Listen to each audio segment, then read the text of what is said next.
You love me. Yo, You love me. I'm out. Oh my God, Richie D, you are creeping right now. And you never stop loving me. No, you love me and you never do. stop loving me. I do. So, I do. Erica, get it together, girl. Hello, everybody, and welcome back to Taste of Reality. My name is Queenie, for those who don't know me, and today we're reviewing Family Reunion, Love and Hip Hop Edition, Season 2, Episode 1. That title is too damn long. We're reviewing Family Reunion, Season 2, Episode 1. Okay, that's what we're gonna call it. Before I get into it, please make sure to like this video, subscribe to the channel, hit that notification bell, and let's get into the review. All right, so I have been out of the love and hip hop world for a long time. So some of these storylines, I was like, y'all friends now? Wait, y'all don't mess with each other no more? So forgive me if there's some gaps in the story, but we're gonna get into it. This season is hosted by Mimi Faust, co-hosted with Jonathan, oh, Messy Boots Jonathan, and Brooke Valentine, yeah. And it's taking place in San Diego, California. Obviously, it's bringing in multiple franchises, so that's Hollywood, Atlanta, and New York. So as they come onto the beach, first we have Brooke's husband, Santana, Peter Guns, Rich Dollars, Bobby Light, Zell Swag, Shekinah, Yo-Yo, Cisco, who seems to have issues with literally everybody. I mean, he has a problem with Peter Guns. He used to mess with Amina, which is Peter's ex-girl. He got problems with Sin Santana. I'm like, sir, get your house in order. Next, we have Kimbella and Jewels. I'm so shocked to see Jewels, but okay. Tara and Amita, who are apparently friends now. Erica Mena, who is beefing with Sin. Bobby Light. She's not really beefing with Peter, but there's some history with Peter there. And obviously, she's beefing with Safari. So it's a hell of a lot of mess. But hey, that's what they want. That's what I'm here for. So speaking of Erica, I never really understood how these two came together, but regardless, they have two children together, and basically she's having a tough time dealing with postpartum and also going through a breakup. it's only 2 months since the baby, so I'm still going through the motions. People don't realize. Broken. Yeah. It's postpartum, heartbreak. And that's why I wanted to come here, because I'm like, I need a little bit of an escape.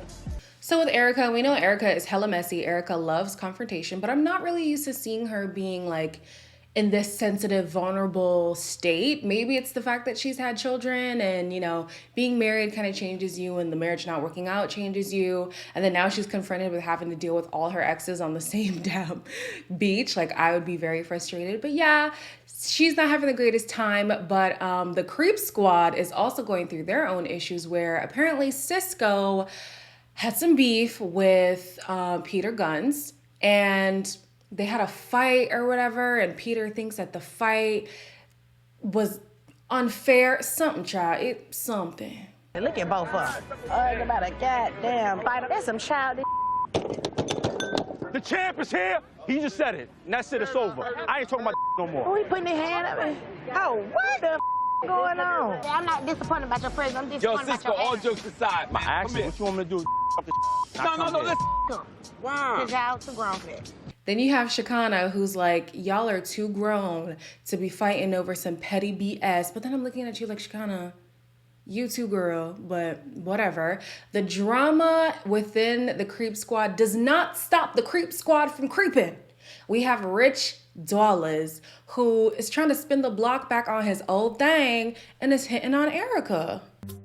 I've had a few drinks and she's looking like she could get me in some trouble tonight. This Brazilian, You're gonna, but you gotta It's Puerto Rican and Dominican. Puerto Rican, and Dominican. Yo, Manna. you got stuff on that. Some one-on-one? Sir, 1, y'all stopped dating 7 years ago. 2, that was a tumultuous relationship and an even worse breakup. 3, she's still married. And number 4, you're gross. Like, Rich, if you don't find somebody, 1, age appropriate, to somebody you can actually settle down with and stop being a creep up in these streets, because it's not cute. It's really not cute. And I thought for sure Erica was gonna check him because that's what Erica does. But Erica was like, oh, it's kind of cute. It's kind of, I'm a fan. And like, I'm not mad. It's like hand on thigh, whispering in their ear, just like, ooh, girl, look how he's looking at you. Girl, I know sometimes, you know, you feeling down in the dumps. Sometimes you want that old thing to make you feel good again. Rich Dollars is not the one. To get your groove back, it's not Rich Dollars. I promise you that.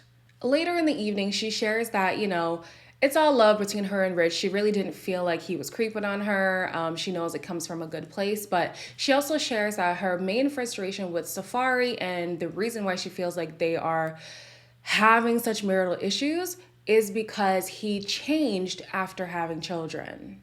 Mari used to make me feel so untouchable. And then when did change? It was the baby stuff. He should have been there. Don't get it twisted. I feel like that bitch should have been right there by your side. You brought some goddamn children in the world and you playing. You should not do that. That's not right. And I'm gonna tell him that. Now, I ain't trying to be petty. No pun intended. But low-key, I'm like, is this why Nikki never wanted to reproduce with him? I don't know the story. So if y'all know the story, let me know in the comments. But I'm like, they were together for so long and she didn't reproduce with him. Then she had her little stint with Meek Mill. But like, then she chose to reproduce with Mr. Petty. And then that's a whole nother situation, child. But we're not talking about that. We're talking about Safari and Erica.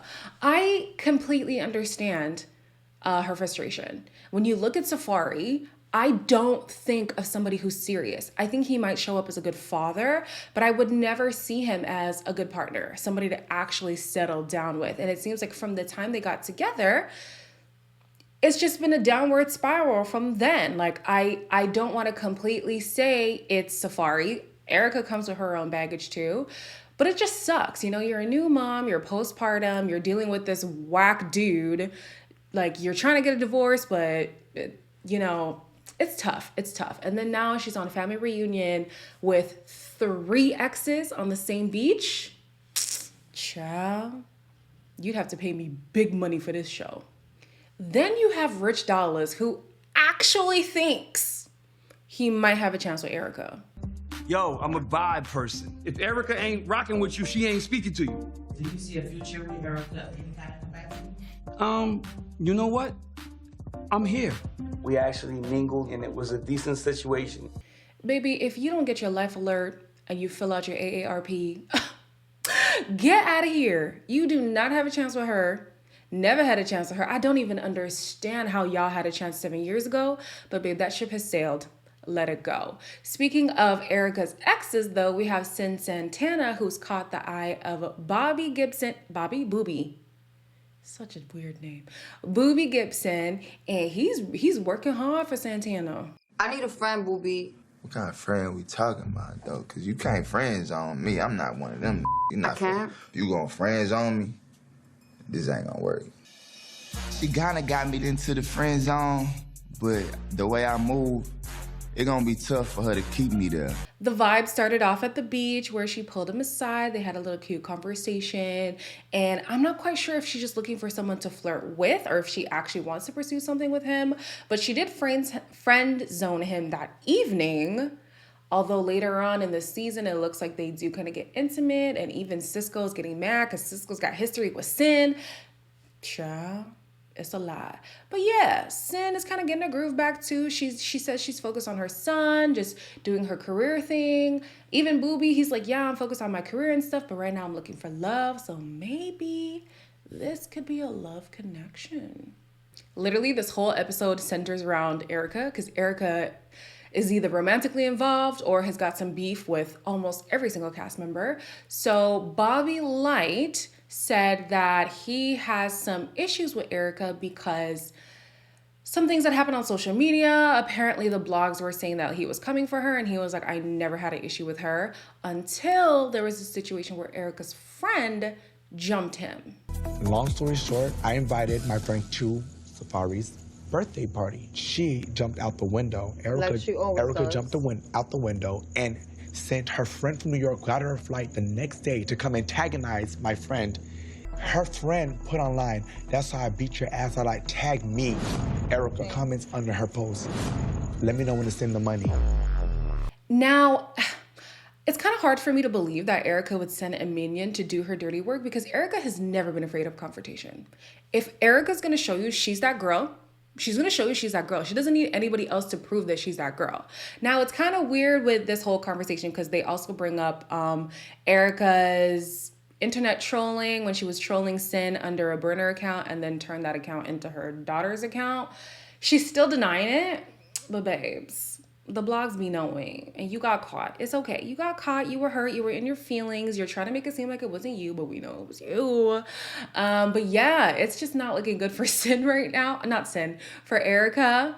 So we're just going to put a pause on her and we're going to move to Cisco. Cisco is saying that the reason why he's been having a tough time going back into the creep squad is because he thinks that they take for granted the relationship that they have with their children while he's unable to have a relationship with his. They get to see the kids when they want to. I don't, you know, so part of me holds a little resentment, you know, or frustration when I see them. Damn, I haven't seen my children for 6 months, Jonathan. Apparently, Cisco has a problem with sharing his emotions and he tends to bottle things up. There was a conversation earlier in the evening too where Peter and Rich were saying like, it's not right for him to come here alone. Like, we're the creep squad. Like, it's the three of us. We're supposed to be together. Like, we know he's going through stuff. Like, why doesn't he say what's up? And I think, you know, we know it's tough for guys to be emotional, for guys to really show their vulnerability. And when it comes to the kids, like, that's a really soft spot. So I can see why he would not want to talk about it, especially because you never want to guilt somebody for their situation. Like, it's not his fault that his friends get to have a relationship with his kids while he doesn't. So he doesn't want to make it seem like that's their fault, that's his fault, it's whoever's fault. So yeah, it's kind of sad for Cisco. There is going to be a confrontation with that later on in the season, so we'll see where that goes. Also, Stevie J and Safari do make an appearance, so we're gonna see how that unfolds later on. As always, like, comment, share, and subscribe. Let me know your thoughts on the first episode. Let me know what you're anticipating seeing throughout the season, and I'll see you guys in the next one.